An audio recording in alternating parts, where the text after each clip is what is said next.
Hello നമസ്കാരം. പത്തനംതിട്ട സീരിയലിൻ്റെ ഒരു പുതുപുത്തൻ വിശേഷത്തിലേക്ക് എല്ലാവർക്കും സ്വാഗതം.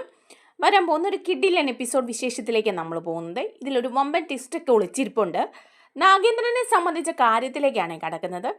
നാഗേന്ദ്രൻ അനന്തപുരി തറവാടിനെയും അതുപോലെ മൂർത്തീസ് ജ്വല്ലറിയെയും എല്ലാം തകർക്കാൻ ശ്രമിച്ചത് എന്താണെന്നുള്ളതിനെക്കുറിച്ച് ആദർശ തിരക്കി ശങ്കരേട്ടൻ്റെ അടുത്തെത്താണ്. അങ്ങനെ ശങ്കരേട്ടനിൽ നിന്ന് ആ വിവരങ്ങളൊക്കെ അറിയാണ്. വലിയൊരു ചതിയുടെ കഥയാണ് അറിയുന്നത്. ആ കഥയിൽ പക്ഷേ ആദർശ് അറിയുന്ന ഒറ്റ ഒരു കാര്യം മാത്രമേ ഉള്ളൂ, ജലജ ചതിച്ചതാണ് എന്നുള്ള കാര്യം. ജലജ ചതിച്ചത് വഴി ജ്വല്ലറിയിൽ ഒരു ക്രമക്കേട് നടന്നപ്പോൾ അതുവഴി നാഗേന്ദ്രനെ അനന്തപുരി തറവാട്ടിൽ നിന്ന് മുത്തശ്ശനും മറ്റുള്ളവരും കൂടി അടിച്ചു പുറത്താക്കുകയാണ് ചെയ്തത്. എന്നാൽ കൂടെ നിൽക്കാമെന്ന് പറഞ്ഞ ജലജ കൂടെ നിൽക്കാതെ നാഗേന്ദ്രനെ തള്ളിപ്പറയുകയും ചെയ്തു. അങ്ങനെ നാഗേന്ദ്രൻ അവിടുന്ന് ഇറങ്ങിപ്പോയി എന്നുള്ള വിവരം മാത്രമാണ് അറിയുന്നത്. പക്ഷേ നാഗേന്ദ്രനെ കുറിച്ചിട്ടുള്ള ഓരോ കാര്യങ്ങൾ പറയുമ്പോഴും അജയനും അതുപോലെ ജാനകിയും അതിനെ എതിർക്കുകയും നാഗേന്ദ്രനെ നിരപരാധിത്വ ആദർശ് പറയുമ്പം അവർ അംഗീകരിക്കാതിരിക്കുകയൊക്കെ ചെയ്യുമ്പം ആദർശന് നയനിക്ക് തോന്നുന്നുണ്ട് കേട്ടോ, നാഗേന്ദ്രനെ ചതിക്കാൻ ഇളയച്ചനും ഇളയമ്മയും കൂട്ടുനിന്നു എന്നുള്ള കാര്യം. അതിനെക്കുറിച്ച് കൂടുതൽ കാര്യങ്ങൾ അറിയാൻ നാഗേന്ദ്രൻ്റെ അടുത്ത് തന്നെ പോകാമെന്ന് നയനയുമായിട്ട് തീരുമാനിക്കുകയാണ്. അങ്ങനെ നാഗേന്ദ്രൻ സത്യങ്ങളെല്ലാം പറയുകയും തെളിവുകളൊക്കെ കൊടുക്കുകയും ചെയ്യണം. ആ തെളിവുമായിട്ട് ആദർശ് മുത്തശ്ശൻ്റെ അടുത്ത് എത്തുമ്പോൾ മുത്തശ്ശന് കാര്യങ്ങൾ ഏറെക്കുറെ ബോധ്യപ്പെടുകയാണ്. കുറേ വർഷങ്ങൾ മുമ്പുള്ളതാണെങ്കിൽ പോലും മുത്തശ്ശൻ അജയനെയും ജാനകിയെയും ജലജയും പിടിച്ചു നിർത്തി ചോദ്യം ചെയ്യുകയും അടിച്ചു പുറത്താക്കുകയും ഒക്കെ ചെയ്യുന്നുണ്ട്. ആ ഒരു വിശേഷങ്ങളിലേക്കാണ് നമ്മൾ പോകുന്നത്. നമ്മുടെ വീഡിയോ ഇഷ്ടമായാലൊന്ന് ലൈക്ക് ചെയ്യണേ, ഹൈപ്പ് ചെയ്യണേ, ചാനൽ എല്ലാവരും ഒന്ന് സബ്സ്ക്രൈബ് ചെയ്ത് സപ്പോർട്ട് ചെയ്യണേ. അങ്ങനെ ആദർശം നയനയും കൂടി സംസാരിച്ചുകൊണ്ടിരിക്കുക. അപ്പോൾ ആദർശം നയനയോട് പറയുന്നുണ്ട്, നയനെ, നമ്മൾ ഇത്രയും നാളും വിചാരിച്ച പോലൊന്നും അല്ല കാര്യങ്ങൾ. നാഗേന്ദ്രൻ എന്ന് പറഞ്ഞ ആളെ അനന്തപുരി തറവാട്ടിൽ നിന്ന് പുറത്താക്കിയിട്ടുണ്ടെങ്കിൽ അതിന് പ്രത്യേകിച്ച് വലിയ കാരണങ്ങളൊന്നുമില്ല. അത് പലരുടെയും ചതി മാത്രമാണെന്നാണ് തോന്നുന്നത് എന്ന് പറയാം. അപ്പം നയന ചോദിക്കുന്നുണ്ട്, അതെന്താ ആദർശേട്ടാ ഇപ്പം അങ്ങനെ തോന്നാനായിട്ട്? അത് അപ്പച്ചിയുടെ ചതിയാണെന്ന് എല്ലാവർക്കും അറിയാമല്ലോ. അപ്പച്ചി ചതിച്ചതാണെന്നുള്ള കാര്യം നമുക്ക് മനസ്സിലായതല്ലേ. ശങ്കരേട്ടൻ പറഞ്ഞ കാര്യങ്ങളിൽ നിന്ന് അതൊക്കെ വെളിവായതുമാണ്. ഇനിയിപ്പോൾ അതിലെന്താ? പിന്നെ മുത്തശ്ശൻ്റെ തെറ്റിദ്ധാരണ, കാര്യങ്ങൾ മനസ്സിലാക്കാൻ മുത്തശ്ശൻ സമയം കൊടുത്തില്ല. പക്ഷെ ആദർശേട്ടാ, അതുകൊണ്ട് അയാൾക്ക് ഒരുപാട് നഷ്ടങ്ങളുണ്ടായി. നമ്മൾ അയാളെ കുറ്റപ്പെടുത്തുമ്പോഴും നമ്മൾ അതിനെക്കുറിച്ചൊക്കെ ഒന്ന് ചിന്തിക്കണം എന്ന് പറയണം. അപ്പോൾ ആദർശം പറയാം, ശരിയാ നയനെ, എനിക്കും അങ്ങനെയൊക്കെ തോന്നി. ഞാനും അയാളെക്കുറിച്ച് ആലോചിക്കുമ്പോൾ ചില സമയത്തൊക്കെ എനിക്ക് നല്ല വിഷമം തോന്നുന്നുണ്ട്. അയാൾക്ക് എന്തെല്ലാം നഷ്ടങ്ങളാണ് ഉണ്ടായത്. നമ്മുടെ അനന്തപുരി തറവാട്ടിൽ ജീവിച്ചപ്പോൾ ഇവിടെ ഒരു കള്ളത്തരങ്ങളും കാണിച്ച് അയാൾ ജീവിച്ചിട്ടില്ല. അതുപോലെ മൂർത്തീസ് ജ്വല്ലറിയിൽ ജോലി ചെയ്തുകൊണ്ടിരുന്ന സമയത്ത് പോലും അവിടെ ഒന്നും ദോഷകരമായിട്ട് ചെയ്തിട്ടില്ല. നമ്മുടെ ജ്വല്ലറിക്ക് വേണ്ടി കഷ്ടപ്പെട്ടവരിൽ ഒരാളാണ് നാഗേന്ദ്രൻ. മുത്തച്ഛൻ്റെ കൂടെ തന്നെ നിന്ന് എല്ലാ കാര്യങ്ങളും ചെയ്തിരുന്ന നാഗേന്ദ്രനെ ഒരു ചതിയിൽപ്പെടുത്തിയത് ആരൊക്കെയോ ചേർന്ന് എന്ന് എൻ്റെ മനസ്സ് പറയുന്നു എന്ന് പറയുകയാണ്. അപ്പോൾ നയനയും പറയാണ്, ശരിയാണ് ആദർശേട്ടാ, നമുക്ക് അയാളോട് മാപ്പ് പറയേണ്ടതുണ്ട്. ഇല്ലെങ്കിൽ അയാളുടെ മനസ്സിൻ്റെ ആ ഒരു വിഷമം കൊണ്ട് അനന്തപുരി തറവാടിന് നന്മയൊന്നും ഉണ്ടാകാൻ പോകുന്നില്ല. ഇപ്പോഴും ഇത്രയൊക്കെ കാര്യങ്ങൾ പറഞ്ഞിട്ടും ആരും മനസ്സിലാക്കാൻ തയ്യാറാവുന്നില്ല. ഞാനിന്ന് മുത്തശ്ശിയോട് ഈ കാര്യങ്ങളൊക്കെ സൂചിപ്പിച്ചു. അപ്പോൾ മുത്തശ്ശിയും പറയുന്നത് അയാളുടെ കാര്യങ്ങളൊന്നും ഈ അനന്തപുരി തറവാട്ടിൽ പറയേണ്ടെന്നാ. മുത്തശ്ശന് താല്പര്യമില്ലാത്തവരുടെ കാര്യങ്ങൾ സംസാരിക്കുന്ന മുത്തശ്ശന് ഇഷ്ടമില്ല എന്നാണ് പറയുന്നത്. അങ്ങനെ നാഗേന്ദ്രനെ പൂർണ്ണമായിട്ട് ഒഴിവാക്കാൻ പറ്റുമോ? അഭിയുടെയും അവന്തികയുടെയും ഒക്കെ അച്ഛനല്ലേ അയാൾ. ഈ കുടുംബത്തിന് വേണ്ടി ചെയ്ത കാര്യങ്ങളും നമ്മുടെ ജ്വല്ലറിയുടെ ഉന്നമനത്തിന് വേണ്ടി ചെയ്ത കാര്യങ്ങളും ഒക്കെ എല്ലാവരും മറന്നുപോയി ഒരു നിമിഷത്തെ തെറ്റിദ്ധാരണ കൊണ്ട് എന്ന് പറയുകയാണ്. അപ്പോഴേക്കും ആദർശ് പറയുന്നുണ്ട്, ശങ്കരേട്ടനോട് സംസാരിച്ചതിൽ നിന്ന് എനിക്ക് മനസ്സിലാക്കാൻ പറ്റിയ കാര്യം അപ്പച്ചി ചതിച്ചു എന്നുള്ളതാണ്. അപ്പച്ചി അത് ചെയ്യുമെന്നുള്ള കാര്യത്തിൽ ഒരു തർക്കമില്ല. കാരണം ഇപ്പോഴും അത് തന്നെയാണല്ലോ കാണിച്ച് വയ്ക്കുന്നത്. സ്വന്തം മക്കളെന്നോ ഭർത്താവെന്നോ വീട്ടിലുള്ളവരെന്നോ ഒന്നുള്ള ചിന്ത അപ്പച്ചിക്കില്ല. സ്വന്തം കാര്യസാധ്യത്തിനായിട്ട് എന്ത് ചെയ്യാനും യാതൊരു മടിയില്ല. അപ്പോൾ പിന്നെ നാഗേന്ദ്രനോട് അപ്പച്ചി ചെയ്തില്ലെങ്കിലേ പ്രശ്നമുള്ളൂ എന്ന് പറയുമ്പം നയന പറയാം, എന്നാലും അങ്ങനെ ഒരു കാര്യം അപ്പച്ചി ചെയ്യണമെങ്കിൽ അതിൻ്റെ പിന്നിൽ മറ്റെന്തോ കളികളൊക്കെ നടന്നിട്ടുണ്ട് എന്ന് പറയുകയാണ്. ആദർശ് പറയുന്നുണ്ട്, എന്തായാലും ഇളയച്ചനും ഇളയമ്മയൊക്കെ ഈ കാര്യത്തിൽ എന്തോ പേടിക്കുന്ന പോലെ എനിക്ക് തോന്നി. നാഗേന്ദ്രനെ കുറിച്ചിട്ടുള്ള സത്യങ്ങൾ പോലും തുറന്നു പറയാൻ ചെന്നപ്പോൾ ഇളയച്ചൻ അതൊന്നും കേൾക്കണ്ട എന്നുള്ള ഭാവമായിരുന്നു. അയാൾ ഈ കുടുംബത്തിന് ദോഷമേ ചെയ്തിട്ടുള്ളെന്നും നമ്മുടെ ജ്വല്ലറിയെ തകർക്കാൻ ശ്രമിച്ചെന്നും മുത്തശ്ശനെയും മറ്റുള്ളവരെ ചതിച്ചുവെന്നും ഉറപ്പിച്ച് പറയുകയാണ്. ഇളയച്ചൻ്റെ സ്വഭാവത്തിൽ ചില മാറ്റങ്ങളൊക്കെ അപ്പോൾ എനിക്ക് തോന്നി. അപ്പോൾ നയന പറയാണ്, ശരിയാണ്, ഞാൻ ഇളമയോടും സംസാരിച്ചു ഈ കാര്യത്തെക്കുറിച്ച്. അങ്ങനൊരു കാര്യം ഇവിടെ സംസാരിക്കേ വേണ്ട എന്നുള്ള ഒരു ധാരണയിലാണ് ഇളയമയും. ഇളയമ പറയുന്നത് അത് പറയേ വേണ്ട എന്ന. നാഗേന്ദ്രൻ ചതിയനാണെന്നും ജലജയെ വരെ വഞ്ചിച്ചിട്ട് പോയവനാണെന്നുമാണ് അവർ പറയുന്നത്. ഈ കാര്യങ്ങളൊക്കെയാണ് സത്യമെന്ന് പറഞ്ഞപ്പം സത്യത്തിൻ്റെ ഒരു അംശം പോലും ശങ്കരേട്ടൻ നിങ്ങളോട് പറഞ്ഞിട്ടില്ലെന്നും വേറെ ചില കാര്യങ്ങളൊക്കെ ഇതിൻ്റെ ഇടയ്ക്കുണ്ടെന്നും ഒക്കെ അവർ പറയുന്നുണ്ട്. അപ്പോൾ അവർക്ക് രണ്ടുപേർക്കും ഇതിൽ ചില കാര്യങ്ങൾ അറിയാം. പക്ഷെ മുത്തശ്ശിയോട് ആ കാര്യങ്ങൾ പറഞ്ഞപ്പോൾ മുത്തശ്ശിയും എന്തോ പേടിക്കുന്ന പോലെ എനിക്ക് തോന്നിയെന്ന് നയന പറയാം. അതെന്താണെന്ന് അപ്പോൾ ആദർശ് ചോദിക്കുക. അല്ല, മുത്തശ്ശൻ എതിർക്കുന്നത് കൊണ്ടായിരിക്കും ചിലപ്പോൾ മുത്തശ്ശി അങ്ങനെ പറഞ്ഞത്. മുത്തശ്ശന് താല്പര്യമില്ലാത്ത ഒരു കാര്യത്തെക്കുറിച്ച് ഈ വീട്ടിൽ ചർച്ച ചെയ്യേണ്ട എന്നുള്ള രീതിയിൽ സംസാരിച്ചു എന്ന് പറയാം. അപ്പം ആദർശ് പറയുന്നുണ്ട്, അങ്ങനെ ചർച്ച ചെയ്യേണ്ട എന്ന് പറഞ്ഞാൽ ശരിയാവില്ലല്ലോ. നാഗേന്ദ്രൻ ഈ കുടുംബത്തിന് വേണ്ടി കഷ്ടപ്പെട്ട ഒരാളാണ്.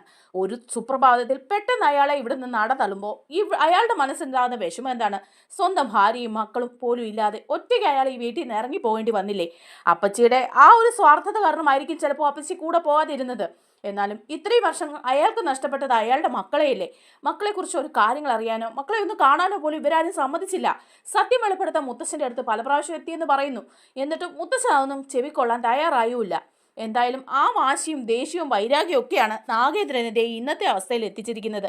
വിദേശത്തൊക്കെ പോയി ഒരുപാട് കഷ്ടപ്പെട്ട് പണം ഉണ്ടാക്കിയിട്ട് അത് കൊണ്ടുവന്ന് വലിയ നിലയിലാകണമെന്നും അതിനുശേഷം അനന്തപുരി തറവാട്ടിലുള്ളവരോട് പകരം വീട്ടണമെന്നുള്ള ഒരു വാശി നാഗേന്ദ്രനുണ്ടായത് ഈ ചതി കാരണമാണ്. എല്ലാവരും കൂടി തന്നെ ചതിച്ച് പുറത്താക്കിയല്ലോ എന്ന് ആലോചിച്ചപ്പോഴേക്കും നാഗേന്ദ്രൻ അങ്ങനെ തോന്നിയില്ലെങ്കിലേ ഉള്ളൂ എന്ന് ആദർശ് പറയുക. അപ്പോൾ നയന് പറയുന്നുണ്ട്, പക്ഷേ ആദർശേട്ടാ, നമുക്ക് അയാളോട് തന്നെ ചോദിച്ചാലോ ഈ കാര്യങ്ങൾ എന്തെങ്കിലുമൊക്കെ ഇതിനെക്കുറിച്ചിട്ട് പറയുമോ എന്നുള്ളത് നമുക്ക് അറിയാൻ പറ്റുമല്ലോ എന്ന് പറയാം. ചോദിക്കണം എന്നുണ്ട്, പക്ഷേ നമ്മളിപ്പം ഈ ഒരു അവസ്ഥയിൽ നേരിട്ട് ചെന്ന് ചോദിച്ചു കഴിഞ്ഞാൽ അതൊന്നും പറയാൻ നാഗേന്ദ്രൻ തയ്യാറാകുമെന്ന് തോന്നുന്നില്ല. എന്തായാലും നമ്മളെ തകർക്കാന്നുള്ളൊരു വൈരാഗ്യവും ശത്രുതയും ഒക്കെ അയാളുടെ മനസ്സിലുണ്ട്. അത് ഇനിയും ആളിക്കത്തും. ഇപ്രാവശ്യം നമ്മൾ ജയിച്ചെങ്കിലും നാഗേന്ദ്രൻ ഒളിഞ്ഞിരുന്ന് ഇനിയും കളിക്കും. അതില്ലാതാക്കേണ്ടത് ആവശ്യമാണെന്ന് പറയാം. അപ്പം നയന പറയുന്നുണ്ട്, അത് ശരിയാ ആദർശേട്ടാ, അതില്ലാതാക്കണം. അയാളുടെ ഉള്ളിൽ ആ പക ഇനിയും നീറി പുകയരുത്. അത് നമ്മുടെ അനന്തപുരി തറവാടിന് തന്നെ ദോഷമായിരിക്കും. അതുകൊണ്ട് നാഗേന്ദ്രൻ്റെയും മുത്തശ്ശൻ്റെയും തമ്മിലുള്ള ആ തെറ്റിദ്ധാരണ മാറ്റി പ്രശ്നങ്ങളെല്ലാം സോൾവ് ചെയ്യണം. അതിനി അപ്പച്ചിക്കോ ഇളയച്ചനോ ഇളയമ്മയ്ക്കോ ഇഷ്ടമായില്ലെങ്കിലും അതൊന്നും നമ്മൾ കാര്യമാക്കാൻ പോകണ്ട ആദർശേട്ടാ. അതിനായിട്ട് നമുക്ക് ശ്രമിക്കണം എന്ന് പറയാം. ആദർശ് പറയാൻ, അതെ, കുറച്ചുകൂടിയൊക്കെ കഴിയട്ടെ, നമ്മളിപ്പോൾ ചാടിക്കയറി പോയി അന്വേഷിക്കാൻ. അപ്പം നയന പറയാം, കുറച്ചുകൂടി കഴിയട്ടെ എന്നൊന്നും ആദർശേട്ടാ വിചാരിക്കേണ്ട. ഇതിൻ്റെ ഇടയിൽ പല പ്രശ്നങ്ങളും അനന്തപുരി തറവാട്ടിൽ പുകയുന്നുണ്ട്. ഇതിനെ തിരിച്ചു മറിക്കാനായിട്ട് ഇവിടെ പലരും ശ്രമിക്കും. നമുക്ക് എന്തായാലും നാഗേന്ദ്രനെ നേരിട്ട് കാണാം. ആദർശേട്ടൻ അയാളെക്കുറിച്ചും അയാളുടെ ജീവിതത്തെക്കുറിച്ചും ഒക്കെ പറഞ്ഞപ്പം എനിക്കും ആ വ്യക്തിയെ ഒന്ന് നേരിട്ട് കാണണമെന്ന് തോന്നി. കാര്യങ്ങൾ ചിലത് ചോദിക്കണമെന്നും സംശയങ്ങൾ നിവാരണം വരുത്തണമെന്നും മാപ്പ് പറയണമെന്നും ഒക്കെ എനിക്കും തോന്നി എന്ന് പറയാണ്. അപ്പം ആദർശം പറയാം, ശരിയാ, എനിക്കും തോന്നി, ചെയ്തത് തെറ്റായി പോയി എന്നൊരു വാക്കെങ്കിലും അയാളോട് പറയണം. അതുകൊണ്ട് അയാളെ നമുക്കൊന്ന് പോയി കാണണം എന്ന് പറയാം. അപ്പം നയന് പറയുന്നുണ്ട്, ആദർശേട്ടൻ പോകുന്ന സമയത്ത് ഞാൻ കൂടി വരാം. കാര്യങ്ങളൊക്കെ നയത്തിൽ നമുക്ക് ചോദിച്ച് മനസ്സിലാക്കാം. ഇതിൻ്റെയൊക്കെ ഇടയിൽ എന്തൊക്കെയാവോ പ്രശ്നങ്ങളുണ്ട്, അതെന്താണെന്ന് കൂടി നമുക്കറിയാമെന്ന് പറയാം. അപ്പം ആദർശ് പറയുന്നുണ്ട്, ശരിയാ, നമുക്ക് പോകാം എന്ന് പറയാൻ കേട്ടോ. അതേസമയം വീണ്ടും അജയനോടും അതുപോലെ ജാനകിയോടും ഇക്കാര്യത്തെക്കുറിച്ചൊന്ന് ചോദിക്കാൻ ആദർശും നയനയും കൂടി തീരുമാനിക്കുകയാണ്. അങ്ങനെ ആദർശം നയനയും കൂടി അജയൻ്റെയും ജാനകിയുടെയും മുറിയിലേക്ക് ചെല്ലുക. അപ്പോൾ അജയൻ ചോദിക്കുന്നുണ്ടല്ലോ, എന്താ ആദർശം ഇങ്ങോട്ട്, എന്താ പ്രത്യേകിച്ച് എന്താ കാര്യം എന്ന് ചോദിക്കുമ്പോൾ പറയുന്നുണ്ട്, അത് അനിയുടെ വിവാഹക്കാര്യം തന്നെയാണ് പറയാൻ വേണ്ടി ഞങ്ങൾ വന്നതെന്ന് പറയാം. അപ്പം അജയൻ പറയുന്നുണ്ട്, അതെ, അനിയുടെ വിവാഹം ഉറപ്പിച്ച് വെച്ചിരിക്കുകയല്ലേ അവന്തികയുമായിട്ട് എന്ന് ചോദിക്കുകയാണ്. അപ്പോഴേക്കും ജാനകിയും പറയാം, അതെ, അതിലിനി മാറ്റമൊന്നുമില്ലല്ലോ, ഇനി നന്ദുവിൻ്റെ കാര്യം സൂചിപ്പിക്കാനാണോ രണ്ടുപേരും കൂടെ ഇങ്ങോട്ട് വന്നത് എന്ന് ചോദിക്കുകയാണ്. അപ്പോൾ നയന പറയുന്നുണ്ട്, ഇല്ല ഇളയമ്മേ, അങ്ങനെ ഒരു കാര്യങ്ങളൊന്നും ഞങ്ങൾ സൂചിപ്പിക്കാൻ വേണ്ടി വന്നതല്ല. നന്ദുവിൻ്റെ അനിയുടെയും വിവാഹം നടക്കില്ല എന്നുള്ള കാര്യം ഇവിടെ എല്ലാവർക്കും അറിയാം. അവളെ ഇങ്ങോട്ട് വിവാഹം കഴിച്ചു വിടാൻ അവിടുത്തെ അച്ഛനും അമ്മയ്ക്കും ഒട്ടും താല്പര്യമില്ലെന്നും നിങ്ങൾക്കൊക്കെ അറിയാമല്ലോ. പിന്നെ ആ ഒരു കാര്യത്തിൻ്റെ പേരിൽ ഞങ്ങളിവിടെ വരുമെന്ന് തോന്നുന്നുണ്ടോ എന്ന് ചോദിക്കാം. അപ്പോൾ ജാനകി പറയാം, അല്ല, നിങ്ങളുടെ ഈ വരവിന് എന്തോ പ്രധാന ഉദ്ദേശമുണ്ട്. അനിയാണെങ്കിൽ ഒറ്റക്കാലിൽ നിൽക്കുക, നന്ദുവിനെ തന്നെ കെട്ടുള്ളൂ എന്ന് പറഞ്ഞിട്ട്. അതൊന്നും നടക്കില്ല. ഞാൻ ജീവിച്ചിരിക്കുമ്പോൾ അനി നന്ദുവിനെ വിവാഹം കഴിച്ച് ഈ വീട്ടിൽ കൊണ്ടുവരില്ല എന്ന് പറയാം ജാനകി. അപ്പോൾ അജയും പറയാ, അവള് പറയുന്നതിന് ചില കാര്യങ്ങളൊക്കെ ഉണ്ട് ആദർശേ. അവന്തികയും അനിയും കൂടെയുള്ള വിവാഹം തന്നെ നടക്കട്ടെ, അത് തന്നെയായിരിക്കും ചിലപ്പോൾ ശരി. കാരണം നന്ദുവുമായിട്ട് ഇത്രയും നാളുമൊക്കെ വിവാഹം കഴിക്കാൻ വേണ്ടി നടന്നിട്ടും അവിടെ കനകയ്ക്ക് പോകുന്നതിനും ഒന്നും യാതൊരു താല്പര്യവും ഇല്ല. അങ്ങനെയുള്ളവരോടത്തുനിന്ന് ഇങ്ങോട്ട് പെണ്ണെ കൊണ്ടുവരേണ്ട കാര്യമൊന്നുമില്ല. അനി പക്ഷേ ഇപ്പോഴും നന്ദു എന്ന് പറഞ്ഞ് മാത്രമാണ് നടക്കുന്നത്. ഇന്നും കൂടി ഇവളോട് ദേഷ്യപ്പെട്ടിട്ട് പോയേ ഉള്ളൂ. എന്തായാലും അടുത്ത പ്രശ്നങ്ങളൊക്കെ തീർന്നു കഴിയുമ്പോഴേക്കും തന്നെ ആ ഡിവോഴ്സിൻ്റെ കാര്യം ശരിയാക്കണം. അനാഗമികമായിട്ടുള്ള ഡിവോഴ്സ് ഉടനെ തന്നെ കിട്ടാനായിട്ട് സാധ്യതയുണ്ട്. അങ്ങനെ ഡിവോഴ്സ് കിട്ടിയ ഉടനെ തന്നെ ഇവരുടെ വിവാഹ നിശ്ചയം നടത്തുകയാണ്. ഉടനെ തന്നെ വിവാഹവും നടത്താമെന്ന എൻ്റെയും തീരുമാനം എന്ന് പറയാം. അപ്പോൾ ആദർശ് പറയാം, അല്ല, ഇളയച്ചന് അങ്ങനൊന്നും അല്ലായിരുന്നല്ലോ തീരുമാനം. അനിയുടെ ഇഷ്ടത്തിന് ഇളയച്ചൻ കുറച്ചുകൂടിയൊക്കെ പ്രാധാന്യം കൊടുത്തിരുന്നതാണല്ലോ. ഇപ്പം എന്താ പെട്ടെന്നൊരു ഭാവമാറ്റം എന്ന് ചോദിക്കുക. അപ്പം അജയൻ പറയാം, അല്ല, അവൻ്റെ ഇഷ്ടത്തിന് ഞാൻ ഇത്രയും നാൾ നിന്നു കൊടുത്തു. അല്ല, ഇനിയിപ്പോൾ അതിൻ്റെ ആവശ്യമില്ലാന്ന് തോന്നി. കാരണം എന്താണെന്ന് വെച്ചാൽ നന്ദുവുമായിട്ടുള്ള വിവാഹത്തിന് മറ്റാർക്കും താല്പര്യമില്ലാത്തപ്പം ഞാൻ പിന്നെ എന്തിനാണ് നിൽക്കുന്നത്? അവന്തിക നമ്മുടെ കുടുംബത്തിലെ പെൺകുട്ടി തന്നെയല്ലേ. അവളും അനിയും കൂടിയുള്ള വിവാഹം നടന്നാൽ അതിലും ഇവിടെ എല്ലാവർക്കും സന്തോഷമാണ്, പ്രത്യേക അച്ഛനും അമ്മയ്ക്കും ഒക്കെ. അതുകൊണ്ട് ഞാൻ ഇതിനൊന്നും എതിര് നിൽക്കുന്നില്ലെന്ന് പറയാണ്. അപ്പോഴേക്കും ഉടനെ തന്നെ ആദർശ് ചോദിക്കുക, അത് ശരിയാണ്, പക്ഷേ അവന്തികയുടെ അച്ഛൻ ആ നാഗേന്ദ്രനല്ലേ, അയാളെക്കുറിച്ചിട്ടുള്ള വിവരങ്ങളൊക്കെ അറിഞ്ഞിട്ട് അയാൾ അത്ര പ്രശ്നക്കാരനാണെന്നൊന്നും തോന്നുന്നില്ല. അങ്ങനെയാണെങ്കിൽ ഈ വിവാഹത്തിന് മുന്നിൽ നിന്ന് നടത്താൻ നാഗേന്ദ്രനെ കൂടി ക്ഷണിക്കേണ്ടി വരില്ലേന്ന് ചോദിക്കുക. അത് കേൾക്കുമ്പോൾ അജയനും ജാനകി ഞെട്ടിപ്പോവാണ്. ഉടനെ തന്നെ നയന പറയാം, അതെ അത് വേണം, അവന്തികയുടെ അച്ഛനല്ലേ നാഗേന്ദ്രൻ, അപ്പോൾ പിന്നെ ഈ വിവാഹത്തിനും നിശ്ചയത്തിനും ഒക്കെ നാഗേന്ദ്രനും കൂടി ഉണ്ടാവണം. നാഗേന്ദ്രന് ഒരു അബദ്ധം പറ്റിയതാണെന്നും അപ്പച്ചി ചതിച്ചതാണെന്നുള്ള കഥകൾ ശങ്കരേട്ടനിൽ നിന്ന് അറിഞ്ഞപ്പോൾ മുതൽ അങ്ങനെ തോന്നാൻ തുടങ്ങിയതാണെന്ന് പറയാം. അപ്പം ഉടനെ അജയൻ പറയാം, പിന്നെ നാഗേന്ദ്രൻ അവനെ ഈ വീടിൻ്റെ പടി കയറാൻ സമ്മതിക്കില്ല.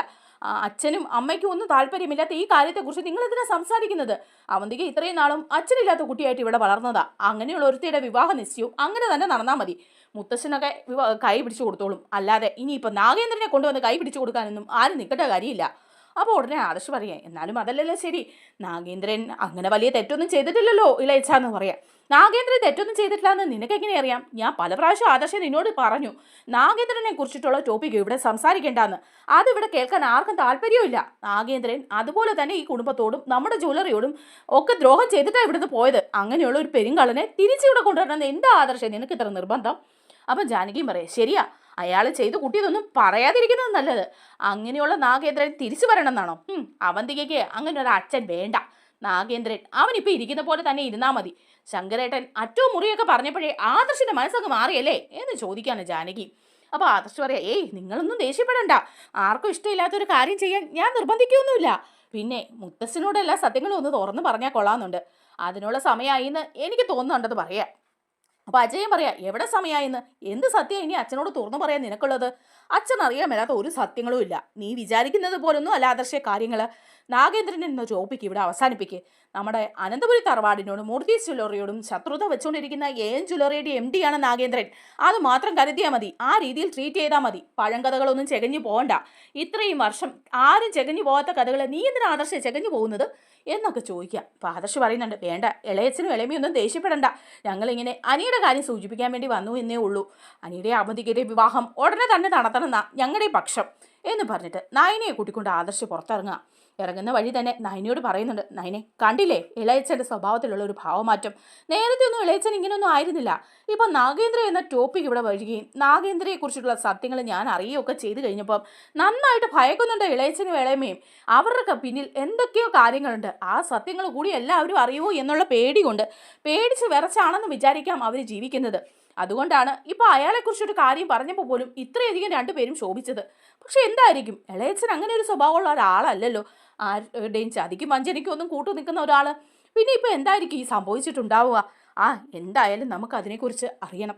അപ്പം നയന പറയാം, നാഗേന്ദ്രനോട് തന്നെ ചെന്ന് നമുക്ക് ചോദിക്കാം എന്ന് പറയാണ്. അപ്പോൾ ആദർശ് പറയുന്നുണ്ട്, ശരിയാ, നമുക്ക് രണ്ടുപേർക്കും കൂടി നാഗേന്ദ്രനെ തന്നെ പോയി കാണാമെന്ന് പറയാണ്. അങ്ങനെ നയനയും ആദർശും കൂടി മറ്റാരും അറിയാതെ തന്നെ നാഗേന്ദ്രനെ ഒന്ന് കാണാൻ വേണ്ടിയിട്ട് പോവുകയാണ്. നാഗേന്ദ്രൻ താമസിക്കുന്ന ആ ഹോട്ടലിലേക്ക് അവർ രണ്ടുപേരും കൂടി ചെല്ലുകയാണ്. അപ്പോൾ അങ്ങനെ ഹോട്ടലിൽ നാഗേന്ദ്രൻ താമസിക്കുന്ന റൂമിൽ എത്തി കോളിംഗ് ബെൽ അടിക്കുകയാണ് കേട്ടോ. അങ്ങനെ കോളിംഗ് ബെൽ അടിക്കുമ്പോൾ നാഗേന്ദ്രൻ തന്നെ വന്ന് വാതിൽ തുറക്കുകയാണ്. തുറക്കുമ്പോൾ ആദർശിനെയും നയനെയും കണ്ട് നാഗേന്ദ്രൻ ഒന്ന് ഞെട്ടുകയാണ്. ഇനിയിപ്പോൾ എന്ത് പ്രശ്നത്തിനായിരിക്കും ആദർശം എത്തിയിട്ടുണ്ടാവുക എന്ന് നാഗേന്ദ്രൻ ആലോചിക്കുക. അപ്പോഴേക്കും നാഗേന്ദ്രൻ വാതിക തന്നെ നിന്ന് ചോദിക്കുകയാണ്, എന്തിനാ ആദർശം ഇങ്ങോട്ട് വന്നത്? എന്താ കാര്യം? എന്താ പ്രശ്നം എന്ന് പറ. ഇനിയിപ്പം എന്താ എൻ്റെ മേലിൽ കെട്ടിവെക്കാനുള്ളത്? അപ്പോഴേക്കും ആദർശ് പറയാണ്, ഇങ്ങനെ ശോഭിക്കേണ്ട കാര്യമൊന്നുമില്ല, ഞങ്ങൾ വന്നത് അങ്കിളുടെ കണ്ടൊന്ന് സംസാരിക്കാൻ വേണ്ടിയിട്ടാണെന്ന് പറയാം. അപ്പം നാഗേന്ദ്രൻ ചോദിക്കുക, അങ്കിളോ? എന്തങ്കിള്? നിൻ്റെയൊക്കെ അങ്കിളായത് എപ്പോഴാ ഞാൻ എന്ന് ചോദിക്കുകയാണ്. അപ്പം ആദർശ് പറയുന്നുണ്ട്, അങ്ങനെ ബന്ധങ്ങളൊന്നും തള്ളിപ്പറയാൻ പറ്റുന്നതല്ലല്ലോ, അങ്കിളെപ്പോഴും അങ്കിള് തന്നെയായിരിക്കും. ചില കാര്യങ്ങളൊക്കെ അറിയാൻ വേണ്ടിയിട്ടാണ് ഞങ്ങളിവിടെ വന്നതെന്ന് പറയാം. എന്ത് കാര്യങ്ങളാണ് നിങ്ങൾക്ക് അറിയേണ്ടത്? നിങ്ങളുടെ കുടുംബത്തെയും നിങ്ങളുടെ ജ്വല്ലറിയെയും ചതിച്ച് അവിടെ നിന്ന് ചവിട്ടി പുറത്താക്കിയതാ. അത്രയും അറിഞ്ഞില്ലേ? ആ ശത്രുത കൊണ്ടാണ് നിങ്ങളുടെ ജ്വല്ലറിയും കുടുംബവും നശിക്കണമെന്ന് ഞാൻ വിചാരിച്ചതും ഇവിടം വരെ എത്തിയതും നിങ്ങൾക്കെതിരെ കളിച്ചതും. അതൊക്കെ നിനക്കറിയാവുന്ന കാര്യമാണല്ലോ.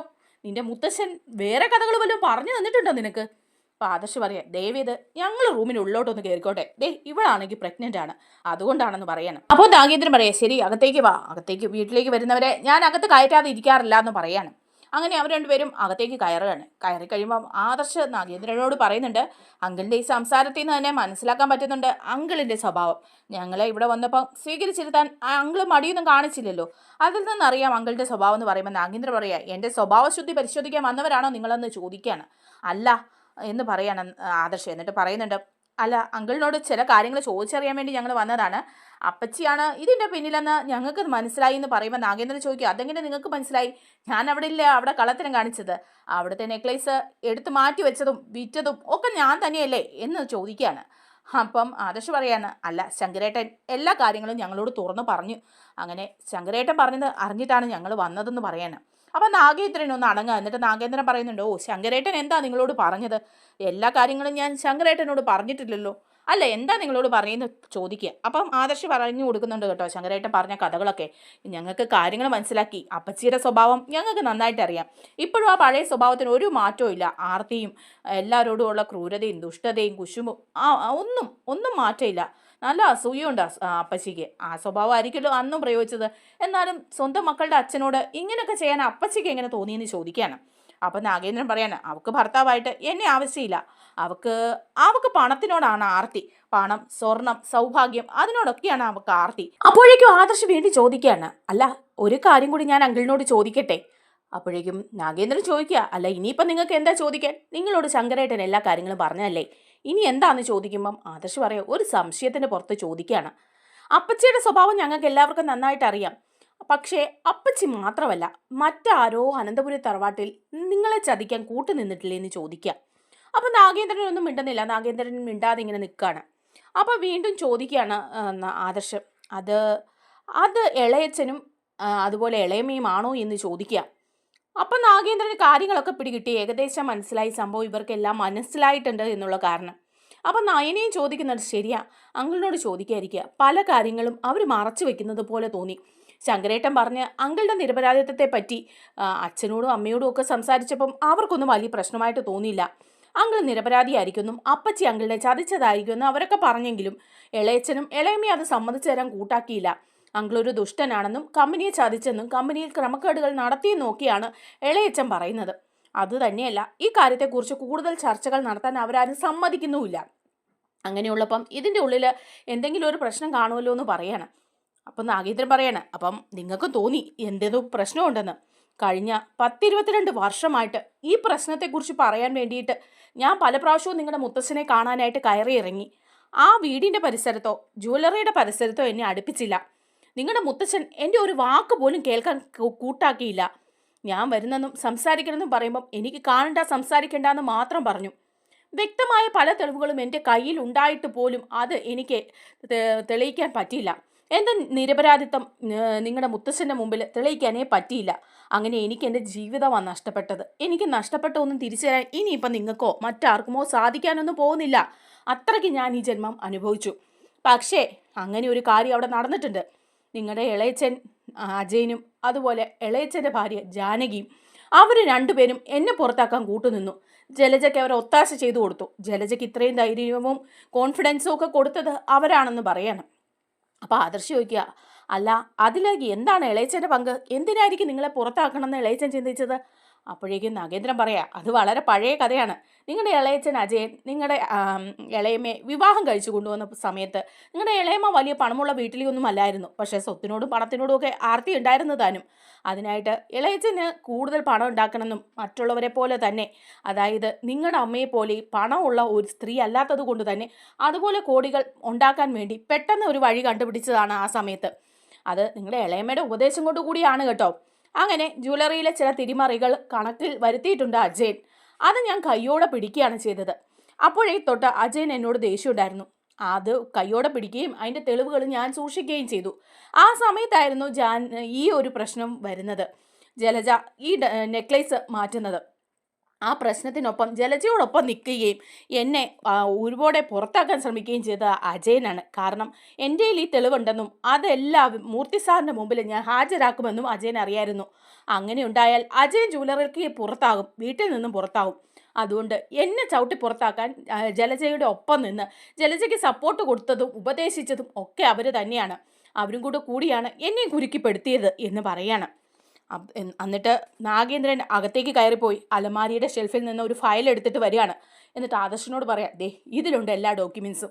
വർഷങ്ങൾക്ക് മുമ്പുള്ളതാണെങ്കിലും അജയൻ കാണിച്ച ക്രമക്കേടുകളെല്ലാം വ്യക്തമായിട്ട് ഇതിലുണ്ട്. ഇത് മൂർത്തി സാറിനെ കാണിക്കാൻ അതിനുശേഷവും പല പ്രാവശ്യവും ഞാൻ അവിടെ കയറി ഇറങ്ങി. പക്ഷേ എന്നെ കേൾക്കാൻ അദ്ദേഹം തയ്യാറായില്ല. അജയൻ പ്രത്യേകിച്ച് എന്നെ കേൾക്കാൻ തയ്യാറാക്കിയിരുന്നില്ല. എന്നെക്കുറിച്ച് വേണ്ടാത്ത കാര്യങ്ങൾ പറഞ്ഞു കൊടുത്ത് എന്നെ ഒഴിവാക്കുകയും സെക്യൂരിറ്റിയെ കൊണ്ട് അടിച്ചു ഓടിപ്പിക്കുകയും ഒക്കെ ചെയ്തത് അജയനാണെന്ന് പറയണം. അപ്പോൾ നയനയ്ക്കും ആദർശനും വിഷമാവാണ്. അപ്പോൾ ആദർശ് പറയാണ്, ഈ ഡോക്യുമെൻറ്റ്സ് എൻ്റെ കയ്യിൽ തരണം, എന്തായാലും ഈ സത്യാവസ്ഥ മുത്തശ്ശൻ അറിയണം. വർഷങ്ങൾക്ക് മുമ്പാണേലും നിങ്ങളെ ചതിച്ചത് അത് ആരൊക്കെയാണെന്നുള്ള കാര്യം മുത്തശ്ശൻ അറിയുക തന്നെ ചെയ്യണമെന്ന് പറയണം. അങ്ങനെ ആ ഡോക്യുമെൻറ്റ്സ് ഒക്കെ വാങ്ങിച്ചുകൊണ്ട് ആദർശും നയനയും കൂടി പോവാം. എന്നിട്ട് അതെല്ലാം നമ്മുടെ മുത്തശ്ശൻ്റെ മുമ്പിൽ കൊണ്ടുപോയില്ലാണ്. അപ്പോൾ മുത്തശ്ശൻ ആദ്യം പറയുന്നുണ്ട്, എനിക്ക് നാഗേന്ദ്രനെ കുറിച്ച് കേൾക്കണ്ട, ആ പേര് ഈ വീട്ടിൽ ഉച്ചരിക്കുന്ന പോലും എനിക്ക് ഇഷ്ടമില്ല എന്ന് പറയാണ്. പക്ഷേ ആദർശ് പറയുന്നുണ്ട്, മുത്തശ്ശൻ്റെ ഈ ഒരു സ്വഭാവം കാരണമാണ് അയാൾക്ക് നഷ്ടപ്പെട്ട ജീവിതം, അയാളുടെ മക്കളെ പോലും നഷ്ടപ്പെട്ടില്ലേ, ഇനിയെങ്കിലും മുത്തശ്ശൻ ഇത് കേൾക്ക്, ഇതിനൊരു പരിഹാരം ചെയ്തില്ലെങ്കിൽ ഈ ജന്മം ആ പാപം നമ്മുടെ കുടുംബത്തെ വേട്ടയാടിക്കൊണ്ടേയിരിക്കും എന്ന് പറയാണ്. അങ്ങനെ ഈ ഫയലൊക്കെ കാണിച്ചു കൊടുത്ത് ആദർശ് കാര്യങ്ങളൊക്കെ പറഞ്ഞ് മനസ്സിലാക്കുകയാണ് ഇതിൽ അജയനും അതുപോലെ തന്നെ ജലജയ്ക്കുമുള്ള പങ്കിനെക്കുറിച്ച്. അങ്ങനെ അജയനെയും ജാനകിയെയും ജലജയെയും മുത്തശ്ശൻ വിളിക്കുക. അജയനോട് ചോദിക്കുന്നുണ്ട്, നീയാണെന്ന് നാഗേന്ദ്രനെ ഇവിടുന്ന് അടിച്ചിറക്കാൻ മുൻപന്തിയിൽ നിന്നത്, അതിൻ്റെ കാരണം എന്താണെന്ന് എനിക്ക് പിടികിട്ടി.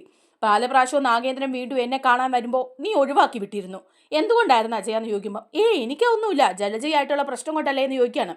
ജലജയ്ക്കിട്ട് ഒന്ന് കൊടുക്കുകയാണ്. നീയാണല്ലേ അന്ന് നെക്ലേസ് മാറിയിട്ട് ഡ്യൂപ്ലിക്കേറ്റ് കൊണ്ടുവച്ചത്, എന്നിട്ട് നിന്റെ ഭർത്താവിൻ്റെ തലയിൽ അതെല്ലാം തള്ളിയിട്ട് അയാളെ നിഷ്കരണം ഇവിടുന്ന് പുറത്താക്കി. നീ കൂടി അയാളെ തള്ളി പറഞ്ഞില്ലേ ദുഷ്ടേ, നിന്നിൽ നിന്ന് ഇത് കൂടുതലൊന്നും ഞാൻ പ്രതീക്ഷിക്കുന്നില്ല. പക്ഷേ അജയനും ജാനകിയും ഇത് ചെയ്യുമെന്ന് ഞാൻ വിചാരിച്ചില്ല. ഇത്രയും വർഷങ്ങൾ എൻ്റെ വിശ്വാസത്തെയാണ് നിങ്ങൾ തകർത്തത്, എന്നോടാണ് നിങ്ങൾക്ക് തെറ്റ് ചെയ്തത്. ഇനി നിങ്ങളെ എനിക്ക് കാണണ്ട. ഈ അനന്തപുരി തറവാട്ടിൽ നിങ്ങൾ 3 എണ്ണം വേണ്ട, ഇങ്ങനെ പൈശാചിക ജന്മം എടുത്ത 3 എണ്ണം ഈ തറവാട്ടിൽ വേണ്ട. ഇത്രയും വർഷം നിങ്ങളെയൊക്കെ തീറ്റി പോറ്റിയല്ലോ എന്ന് ഓർക്കുമ്പം എനിക്ക് എന്നോട് തന്നെ ലജ്ജ തോന്നുക എന്നൊക്കെ പറഞ്ഞ മുത്തശ്ശൻ ഇറങ്ങിക്കോളാൻ പറഞ്ഞ് കൈ വീശുമ്പോഴേക്കും 3 പേരും ഞെട്ടി വിറച്ച് നിൽക്കുക. ഇനിയിപ്പോൾ എന്ത് ചെയ്യണം എന്ന് ആലോചിച്ചിട്ട്. നമ്മുടെ വീഡിയോ ഇഷ്ടമായാലൊന്ന് ലൈക്ക് ചെയ്യണേ, ഹൈപ്പ് ചെയ്യണേ, ചാനൽ കൂടി ഒന്ന് സബ്സ്ക്രൈബ് ചെയ്ത് സപ്പോർട്ട് ചെയ്യണേ. താങ്ക്